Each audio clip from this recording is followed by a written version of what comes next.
अस्सलाम वालेकुम friends, welcome to my channel reality world. दोस्तों, आज मैं आपको एक खौफनाक कत्ल के मुतालिक बताना चाहूँगी जिसमें 6 अफराद को कदाल की मदद से बेदर्दी के साथ मौत के घाट उतार दिया गया था। ये खौफनाक हादसा है एक छोटी सी जगह हिंटर कैफे की, जब 31 मार्च 1922 में 6 मासूम लोगों की शाम आखिरी शाम थी। ये हादसा होने से एक दिन पहले इस घर के सरबराह एंड्रियास अपने हमसाये को बता रहा था कि उसके फार्म हाउस के दरवाजे के बाहर फुट स्टेप्स थे जो किसी इंसान के बिल्कुल नहीं थे, और ये भी बताया कि जंगल से स्नो के ऊपर जो फुट स्टेप थे वो दरवाजे के बाहर तक तो थे, लेकिन वापस जंगल की तरफ नहीं गए। ये हादसा होने से पहले उस फार्म हाउस की पुरानी नौकरानी भी छोड़कर चली गई थी, क्योंकि उसको लगता था कि ये फार्म हाउस हॉन्टेड है। और उस फार्म हाउस में एक नई नौकरानी जो कि उस घर में उसका पहला दिन था, लेकिन उसका आखिरी दिन साबित हो गया। आज तक पुलिस भी इन मर्डर्स को सॉल्व नहीं कर पाई, और ये भी नहीं पता चल सका कि उस फार्म हाउस में कत्ल करने वाला कोई शख्स था या फिर कोई सुपर नेचुरल चीज़ ने उन सबको मार डाला था। दोस्तों, ये एक ग्रुबर फैमिली थी जिसमें एंड्रियास जो घर का सरबराह था, उसकी बीवी कजीलिया जो हाउसवाइफ थी, उनकी बेटी विक्टोरिया जो विडो थी, और उसके 2 बच्चे थे, एक जोसेफ जो 2 साल का था और एक बेटी कजीलिया जो 7 साल की थी और स्कूल जाया करती थी। इनके पास एक फैमिली मेड भी थी जो ये हादसा होने से 6 माह पहले छोड़ चुकी थी। हमसायों का कहना था कि एंड्रियास अपनी बीवी को बहुत जलील किया करता था और हर छोटी से छोटी बात पर उसको मारता और तशद्दुद करता था। उनकी बेटी विक्टोरिया जो विडो थी, कहा जाता है कि उसकी आवाज़ बेहद खूबसूरत थी और वो चर्च में जाकर गाना गा कर अपना टाइम स्पेंड किया करती थी।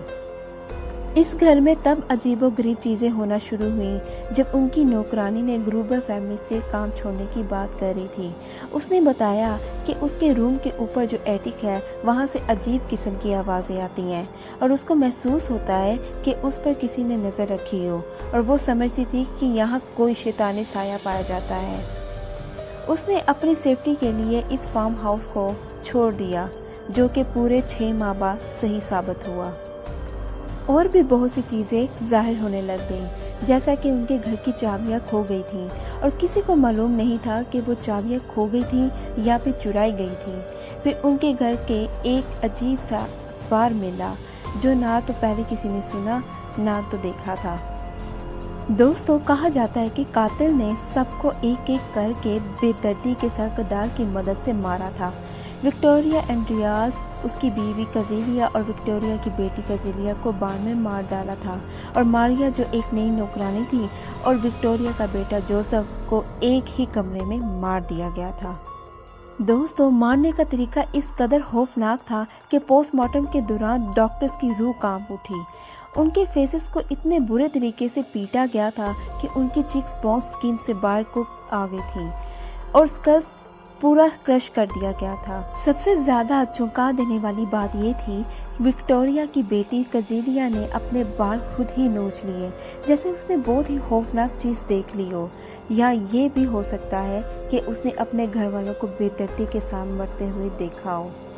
ऐसा माना जाता है कि ये हादसा होने के 4 दिन तक उस घर में कातिल रह रहा था, क्योंकि घर की चिमनी जल रही थी और कुत्ते या गाय को खाना भी खिलाया जा रहा था। आसपास के लोगों को लग रहा था कि सब कुछ ठीक है।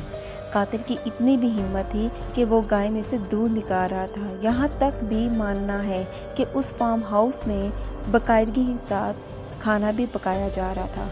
लेकिन 4 अप्रैल को आसपास के लोगों ने नोटिस किया कि घर का कोई फर्द नजर नहीं आ रहा, क्योंकि रूटीन के हिसाब से विक्टोरिया की बेटी कजीलिया जो स्कूल जाया करती थी वो स्कूल नहीं जा रही। विक्टोरिया जो चर्च में गाना गाया करती थी वो वहाँ भी नहीं जा रही, और मेल बॉक्स भी जैसा का तैसा ही था।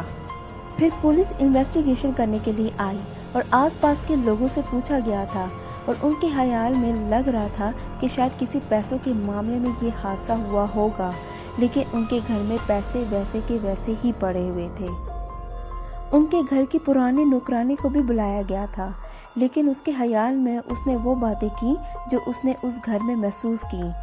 اگلا سسپیکٹ تھا لارنس، جو کہ مانا جاتا تھا کہ اس کا افیئر وکٹوریا کے ساتھ تھا اور وہ دونوں ایک دوسرے سے شادی کرنا چاہتے تھے، کیونکہ 4 اپریل کو اس فارم ہاؤس کو سرچ کرنے کے لیے اسی نے ہی بھیجا تھا۔ ایک تھیوری آئی تھی سوسائڈ کی، لیکن اتنے برے طریقے سے قتل ہونا سوسائڈ کے ساتھ کوئی لنک ہی نہیں تھا۔ یہ سب ہونے کے بعد وہاں کے ٹریز پر بھی سٹارز کے مارکس دکھائی دینے لگے اور وہاں کے آس پاس کے لوگ بے حد ڈر گئے اور انہوں نے اپنے فارم ہاؤس کو چھوڑ دیا۔ فائنلی 1923 میں وہاں کے سب فارم ہاؤس کو جلا دیا گیا تھا۔ اس کے بعد سے ایک بزرگ لیڈی نے بتایا کہ مجھے پتا ہے یہ کون کر سکتا ہے، لیکن جب پولیس انویسٹیگیشن کرنے کے لیے گئی تو پتا چلا کہ پولیس اس عورت کے پاس پہنچنے سے پہلے مر چکی تھی۔ 2007 میں ایک پولیس اکیڈمی کے اسٹوڈنٹ نے کچھ نئے ٹیکنالوجی سے اس پلیس پر ریسرچ کی، لیکن ایک ہی سسپیکٹ پر آئے، لیکن اس کا نام بھی ریویل نہیں کیا گیا، اور بس یہی لاسٹ تھی انویسٹیگیشن اس کیس سے ریلیٹڈ۔ آج تک یہ کیس انسالوڈ ہے اور اوپن بھی۔